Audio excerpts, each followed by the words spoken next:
Hello साथियों, मैं पंकज वैष्णव आप सभी का स्वागत करता हूं आज के इस सेशन में। आज की क्लास में हम समझने वाले हैं अपने 10th क्लास के अर्थशास्त्र सब्जेक्ट का चैप्टर नंबर 7, जिसका नाम है उत्पादन। इस पूरे चैप्टर में उत्पादन पे आधारित सारी बेसिक बातें बताई गई है। एक एक करके सारी बातों को समझते हुए चलेंगे। शुरू करते हैं उत्पादन को समझना। हमने देखा था कि एक मानव की बहुत सारी मूलभूत आवश्यकताएं होती है और इन्हीं अपनी आवश्यकताओं को संतुष्ट करने के लिए हमें विभिन्न प्रकार की वस्तुओं और सेवाओं का उत्पादन करना पड़ता है। मानव की बहुत सारी आवश्यकताएं होती है, बहुत सारे वस्तुओं, बहुत सारे सेवाओं की आवश्यकता पड़ती है। तो इन आवश्यकताओं को पूरा करने के लिए इन सेवाओं को, इन वस्तुओं को बनाना क्या कहलाता है? उत्पादन कहलाता है। तो उत्पादन को आगतों को निर्गतों में परिवर्तित करने के रूप में परिभाषित किया जाता है। उत्पादन किसे कहते हैं? आगतों को निर्गतों में बदलना। ये आगत और निर्गत क्या है? आगत मतलब जिस चीज का आप उपयोग कर रहे हो कोई चीज बनाने के लिए, और निर्गत मतलब जो चीज बन गई है। जैसे कि ये टी शर्ट हो गया। टी शर्ट को बनाने के लिए कच्चे माल के रूप में हमने क्या यूज किया होगा? कपास यूज किया होगा, रुई। रुई क्या है? आगत, इनपुट हो गई है। उस रुई का उपयोग किया जा रहा है। अच्छा, रुई का उपयोग करके हम बना क्या रहे हैं? ये टी शर्ट बना रहे हैं। तो टी शर्ट क्या हो गया? निर्गत हो गया। तो उत्पादन किसे कहते हैं? आगतों को निर्गतों में बदलना, कच्चे माल को फाइनल माल में बदलना। उत्पादन में प्रयुक्त संसाधन आगत कहलाते हैं और उत्पादित वस्तुएं और सेवाएं निर्गत कहलाते हैं। तो जिन चीजों का हम उपयोग कर रहे हैं, जिन संसाधनों का हम उपयोग कर रहे हैं, वो आगत कहलाते हैं। और इन संसाधनों का प्रयोग करके जो चीज बन गई है, जो सेवा पैदा हो गई है, उसे हम निर्गत कहते हैं। तो आगत और निर्गत आप समझ गए होंगे। देखते हैं उत्पादन फलन क्या होता है। उत्पादन फलन हमें किसी फर्म की आगतों और निर्गतों के तकनीकी संबंध के बारे में बताता है। फलन का मतलब होता है फंक्शन। तो ये उत्पादन फलन हमें क्या बताता है कि आगत और निर्गत के बीच में क्या संबंध होता है। क्या आगत बढ़ाने से अपने निर्गत बढ़ेंगे कि नहीं बढ़ेंगे? तो इन दोनों के बीच में संबंध कौन सी चीज बताता है? उत्पादन फलन। ये हमें यह बताता है कि दी गई आगतों की मात्राओं की सहायता से निर्गत की अधिकतम मात्रा का उत्पादन कैसे किया जा सकता है।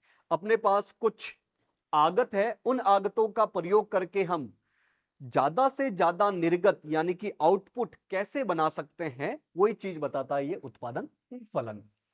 आगतों की मात्रा और उत्पादित निर्गत की मात्रा में प्रत्यक्ष संबंध होता है।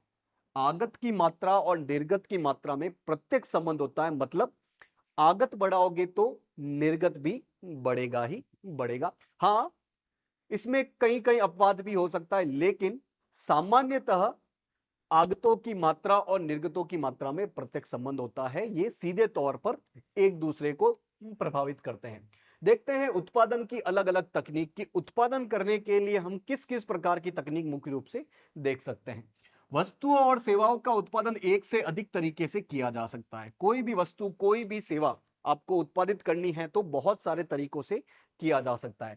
जैसे कि हम कपड़े का उत्पादन करना चाहते हैं, हम कपड़ा बनाना चाहते हैं, तो हम हाथ करघे की मदद से भी बना सकते हैं या फिर बिजली से, ऊर्जा से चलने वाली मशीनों के माध्यम से भी बना सकते हैं।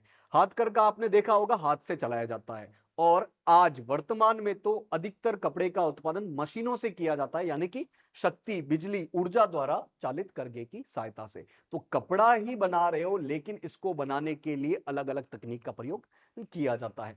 तो उत्पादन तकनीक को हम मुख्य रूप से दो भागों में बांट कर देखते हैं। एक तो श्रम गहन तकनीकी विधि और दूसरी है पूंजी गहन तकनीकी विधि। श्रम गहन, जैसे कि हमने देखा कपड़े को हाथ करके से बना रहे हैं, इसमें श्रम ज्यादा लग रहा है, लोग ज्यादा लग रहे हैं, और इसका जो उत्पादन होगा, उत्पादन की मात्रा है वो कम होगी। और दूसरा है पूंजी गहन, जिसमें मशीनें ज्यादा लगती है, पैसा ज्यादा लगता है और श्रम, लोग तुलनात्मक रूप से कम लगते हैं प्रति इकाई के रूप में, लेकिन ये उत्पादन ज्यादा करते हैं, तेजी से करते हैं। तो उत्पादन तकनीकी मुख्य रूप से दो प्रकार की होती है, श्रम गहन और पूंजी गहन। इसके अलावा उत्पादन प्रक्रिया की व्यवस्था करने का दूसरा पहलू श्रम विभाजन भी है। तकनीक के अलावा एक और चीज है श्रम विभाजन। श्रम विभाजन का मतलब क्या होता है? श्रम विभाजन से अभिप्राय उत्पादन क्रिया को कई प्रक्रियाओं में बांटने और प्रत्येक प्रक्रिया को विभिन्न श्रमिकों में उनके कौशल, उनकी योग्यता के अनुसार बांटने से है। कोई भी काम आप बहुत सारी प्रक्रिया में बांटो और अलग अलग प्रक्रिया में श्रमिकों को लगाओ उनकी कौशल और उनकी योग्यता के हिसाब से। जैसे कि आपको एक साइकिल बनानी है, साइकिल का उत्पादन करना है। अब साइकिल को आप अलग अलग प्रक्रिया में बांट दो कि इसका टायर कौन बनाएगा, इसकी चैन कौन बनाएगा, इसका हैंडल कौन बनाएगा, इसकी घंटी कौन लगाएगा, इसकी सर्विसिंग कौन करेगा। यानी कि एक ही चीज के उत्पादन में बहुत सारी प्रक्रिया देखने को मिलेगी। अब अलग अलग प्रक्रिया में अलग अलग श्रमिकों को हमें लगाना है उनकी योग्यता के हिसाब से। जिस व्यक्ति को टायर अच्छे से बनाना आता हो उसको टायर बनाने में लगाएंगे, जिसको घंटी अच्छे से बनाना आएगा उसको घंटी बनाने की प्रक्रिया में लगाएंगे। तो श्रम विभाजन मतलब किसी भी उत्पादन की प्रक्रिया को आप अलग अलग भागों में बांटो और श्रमिकों को अलग अलग भागों में लगाओ उनकी योग्यता उनके कौशल के हिसाब से। अब ये श्रम विभाजन भी दो प्रकार का होता है। एक तो है उत्पाद आधारित श्रम विभाजन, मतलब सीधा ही उत्पाद बना रहे हैं। जैसे कि किसान का काम है, कुम्हार का काम है, मोची का काम है, बढ़ई का काम है। मोची सीधा उत्पाद बनाएगा, जूते बना देंगे। कुम्हार सीधा मिट्टी के बर्तन बना देंगे। तो ये उत्पाद आधारित श्रम हो जाएगा। तो यदि एक ही श्रमिक किसी एक वस्तु या फिर सेवा के उत्पादन में दक्षता प्राप्त करता है तो उसे उत्पाद आधारित श्रम विभाजन कहेंगे।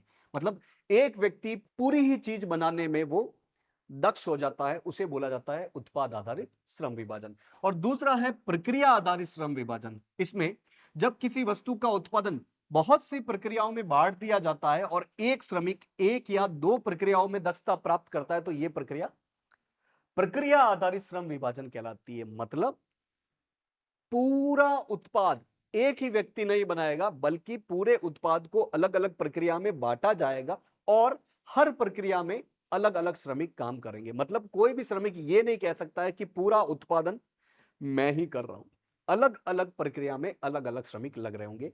एग्जाम्पल के तौर पे ब्रिटानिया ब्रेड कंपनी द्वारा डबल रोटी बनाना, एक कंपनी का नाम बोला गया है ब्रिटानिया ब्रेड कंपनी, जो कि डबल रोटी ब्रेड बनाती है। अब डबल रोटी बनाने के लिए गेहूं लाना पड़ेगा, गेहूं को पीसना पड़ेगा, फिर उसको गूंथना पड़ेगा मशीनों के माध्यम से, उसको फिर गूंथ के अलग अलग सांचों में डालना पड़ेगा, उसको पकाना पड़ेगा, बहुत सारी प्रक्रिया आएगी।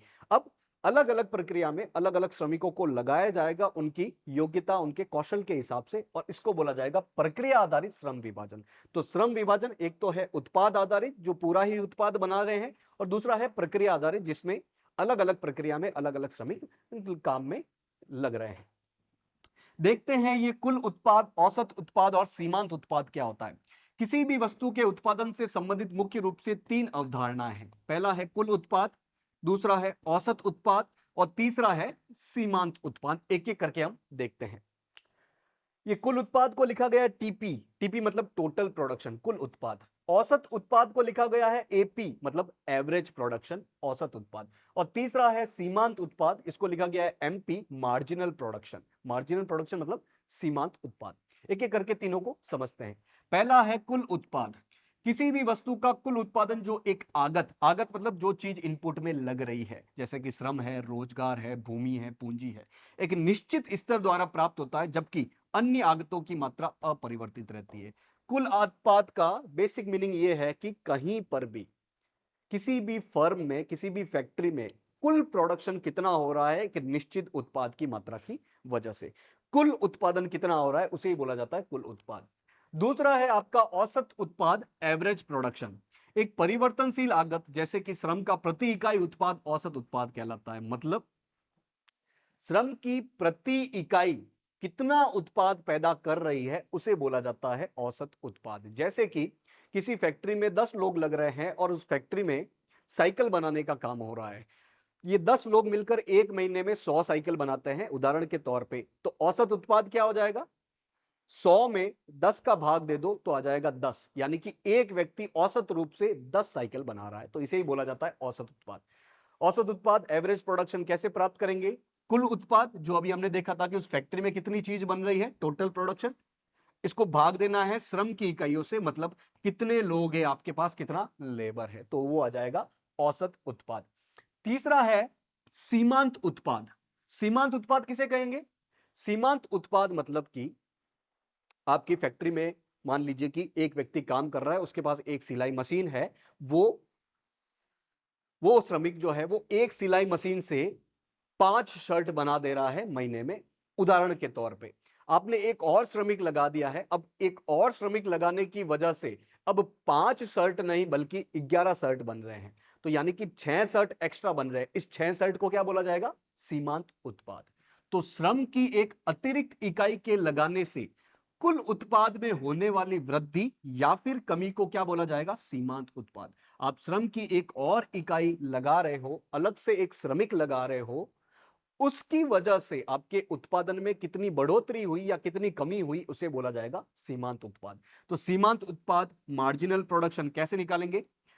टोटल प्रोडक्शन एक एक्स्ट्रा श्रमिक लगने की वजह से माइनस पहले कितना टोटल प्रोडक्शन था। पहले एक व्यक्ति कितना कर रहा था और उसे किसमें से घटाना है? एक और व्यक्ति, मतलब 2 व्यक्तियों के लगाने से कितना हुआ है। ठीक है, तो मार्जिनल प्रोडक्शन सीमांत उत्पाद बराबर टोटल प्रोडक्शन, यानी कि कुल उत्पाद एक्स्ट्रा श्रमिक लगाने की वजह से माइनस कुल उत्पाद किसका? जो पहले हो रहा था एक श्रमिक के माध्यम से जो हो रहा है। देखते हैं श्रम का सीमांत उत्पाद ह्रास नियम।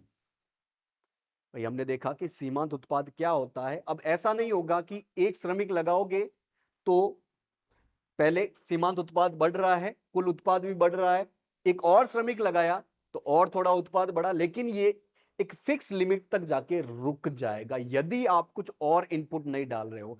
मान लीजिए कि सिलाई की मशीन एक ही है लेकिन श्रमिक बढ़ाए जा रहे हो, तो शुरू में तो आपका कुल उत्पाद बढ़ेगा, लेकिन एक लिमिट तक जाने पर अगर मशीन एक ही रही तो फिर कुल उत्पाद बढ़ेगा नहीं बल्कि घटने लगेगा। इसे ही बोला जाता है श्रम का सीमांत उत्पाद ह्रास नियम। कमी हो रही है।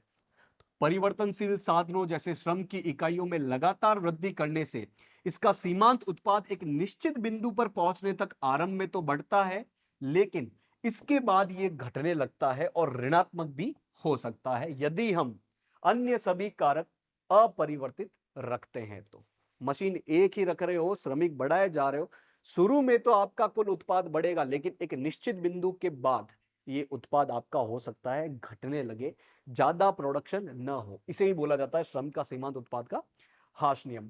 देखते हैं उत्पादन प्रक्रिया क्या होती है। उत्पादन प्रक्रिया मतलब कच्चे माल से लेकर फाइनल उत्पाद बनने तक के सारे प्रोसेस क्या कहलाते हैं? उत्पादन प्रक्रिया कहलाते हैं।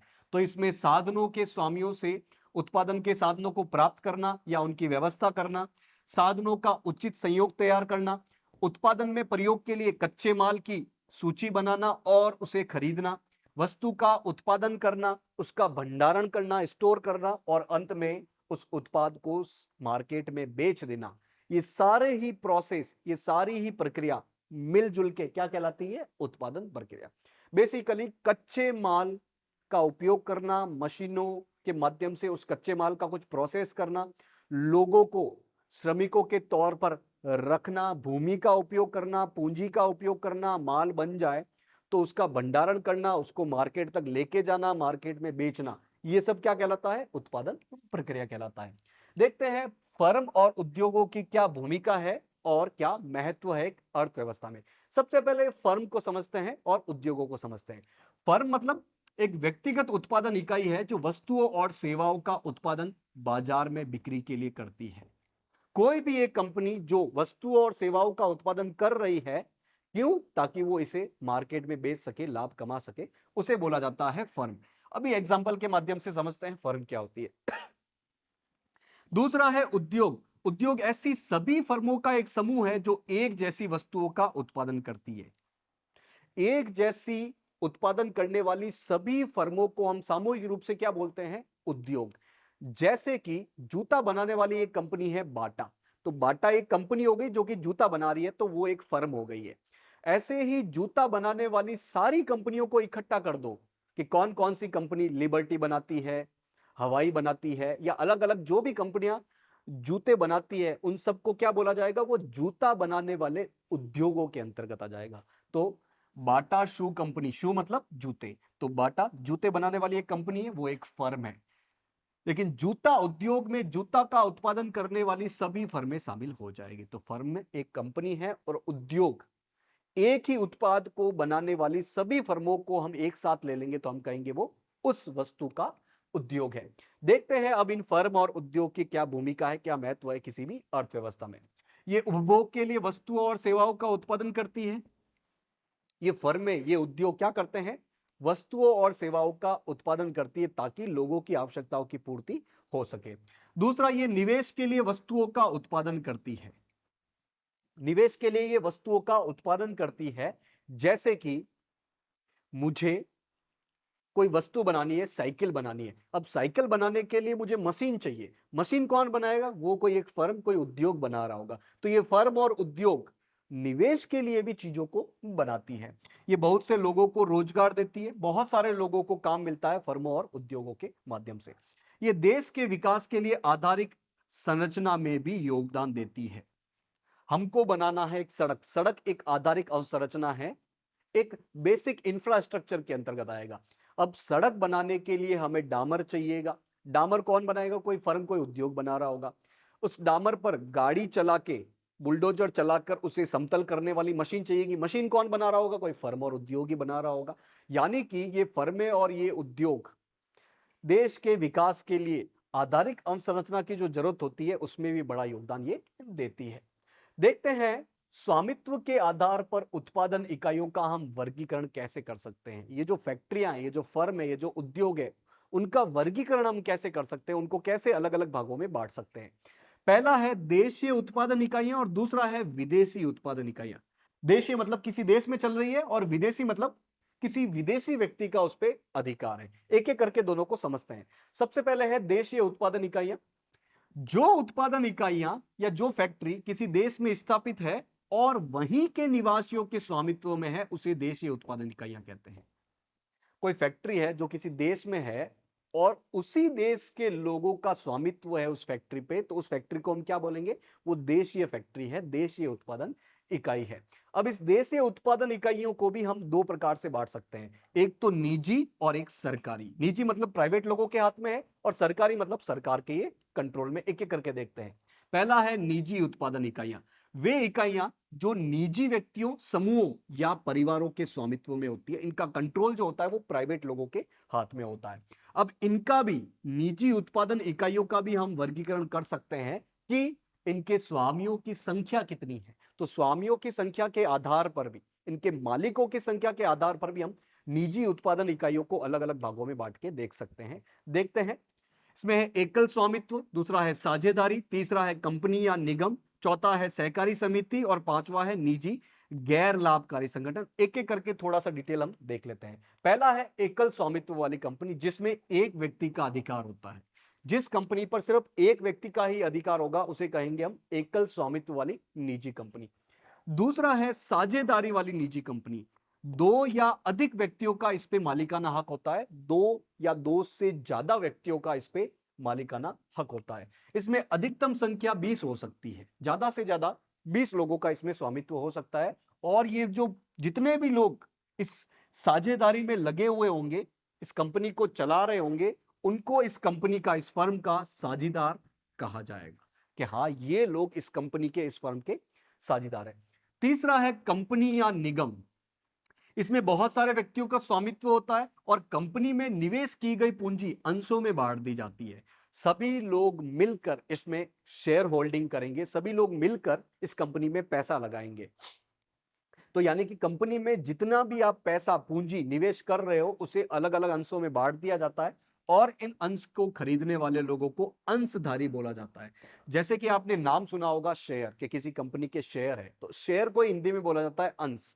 और जिनके पास उस कंपनी के शेयर होते हैं वो शेयर होल्डर कहलाते हैं। हिंदी में इन्हें बोला जाता है अंशधारी। और ये सभी कंपनी के स्वामी होते हैं। यदि आपके पास किसी कंपनी का शेयर है तो उतने शेयर के आप मालिक हो उस कंपनी के।